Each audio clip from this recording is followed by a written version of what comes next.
Kwaba, welcome back.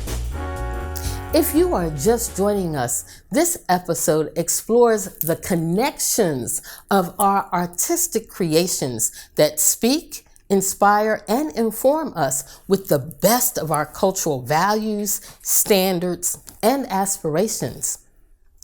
Moving from poetry to music, it is important to note African influences, in particular the cultural phenomenon of call and response.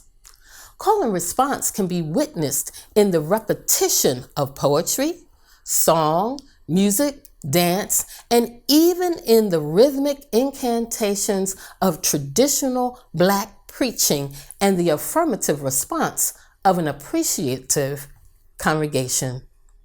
The drum, as the rhythmic foundation, remains an important part of Black music of all genres, keeping time, whether on the beat, in between the beat, or off the beat. When drums were outlawed in the United States and enslaved Africans were prohibited from playing them, hand clapping, thigh slapping, rhythmic singing, and foot stomping replaced the drum, still keeping that beat. Dr. W.E.B. Du Bois once described the music sung by enslaved African Americans as sorrow songs. They were direct and explicit in describing a life of hardship and suffering.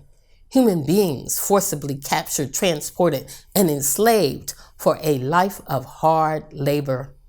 These songs are part of a litany of work songs and field hollers of slave plantations. Mournful spirituals like hand-stitched quilts served as codes for the Underground Railroad. One of the amazing things about Black people was and is our ability to sing despite the dire circumstances of struggle. For example, the powerful singing voice of Bernice Johnson Reagan, founder of Sweet Honey in the Rock, helped to galvanize and encourage everyday people participating in the 60s civil rights movement, with marchers singing, even in their jail cells. We Shall Overcome is probably the most famous of the civil rights songs, and it is still sung by people all over the world protesting injustice and indignities. Of course, the majestic anthem, Lift Every Voice and Sing, immortalized the continuous struggle for liberation with a deep and abiding faith in the divine and hope for the future.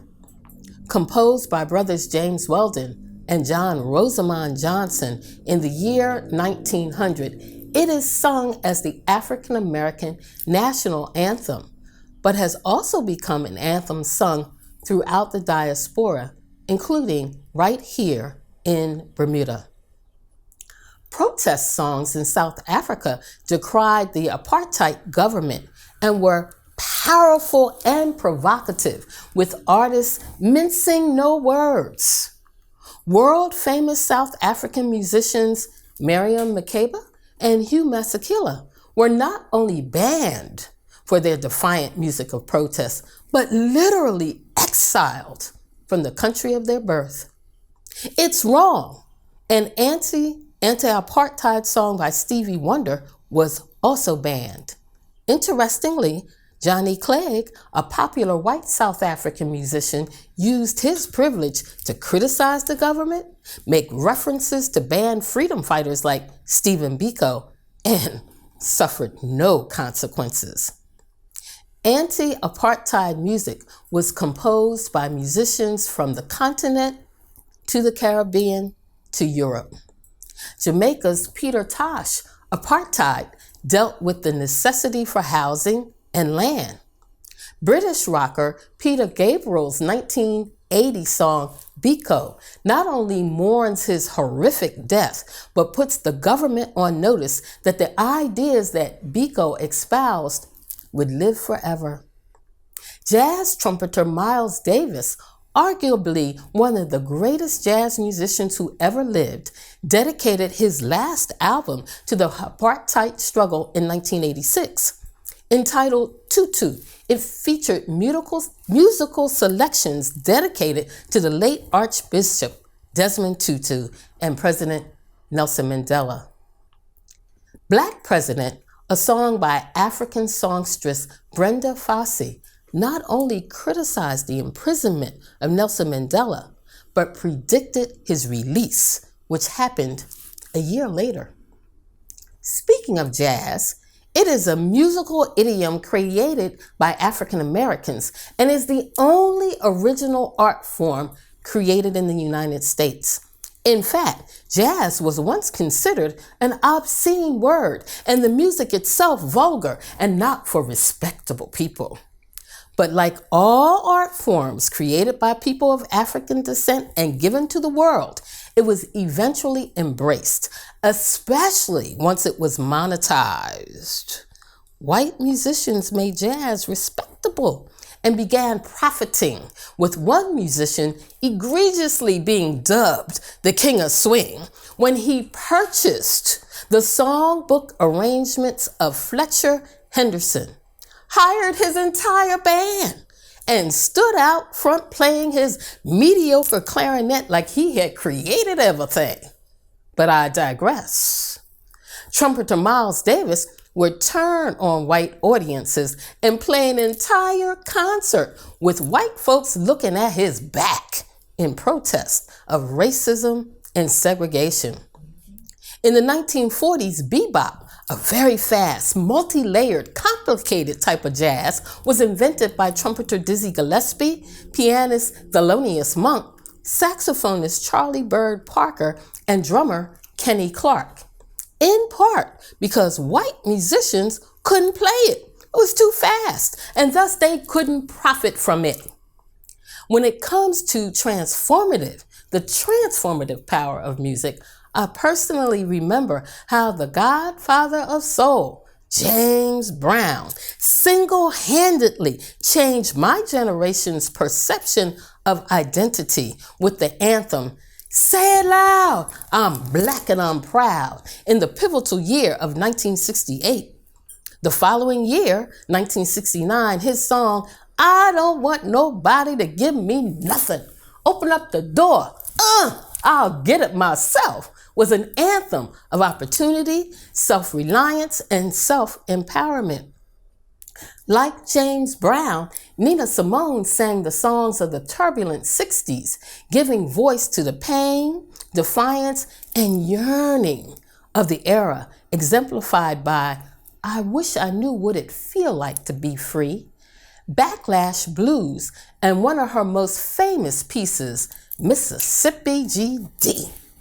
Her iconic "To Be Young, Gifted, and Black," inspired by Lorraine Hansberry's play of the same title, was so powerful in cultural consciousness that Simone was invited to sing it to a small group of Black youngsters on the children's television program, Sesame Street, in 1972. The only music that the group Sounds of Blackness produces is created to lift us up and expand our consciousness. Their song, Black Lives Matter, composed during the height of the protest in 2020, became yet another anthem of defiance. Of course, no discussion of consciousness-raising music would be complete without talking about the most famous reggae artist of all time.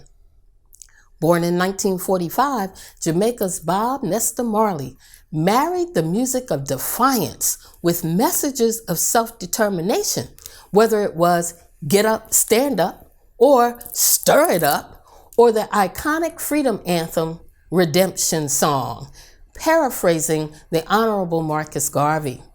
Garvey said, "We are going to emancipate ourselves from mental slavery, because whilst others might free the body, none but ourselves can free the mind. True then, true now." And then there's today's rap music that is firmly in the continuum of defiant, poetic musings of the 1960s. The Black consciousness-raising rhetoric of the last poets, Amiri, Baraka, and Gil Scott-Heron is often cited as an influence in the evolution of hip-hop and rap music with its rhythmic lyrics within a compelling beat. Other cited influences include R&B DJs and the rapping portions of the music in Isaac Hayes and Funk's George Clinton, and even toasting, the Jamaican style of rhythmic speech. The lyrics of The Message, an early Grandmaster Flash and the Furious 5 hit, describe coping with life under modern oppression. Don't push me 'cause I'm close to the edge. I'm trying not to lose my head. It's like a jungle. Sometimes it makes me wonder how I keep from going under. Some would say that song could have been written yesterday. We'll be right back.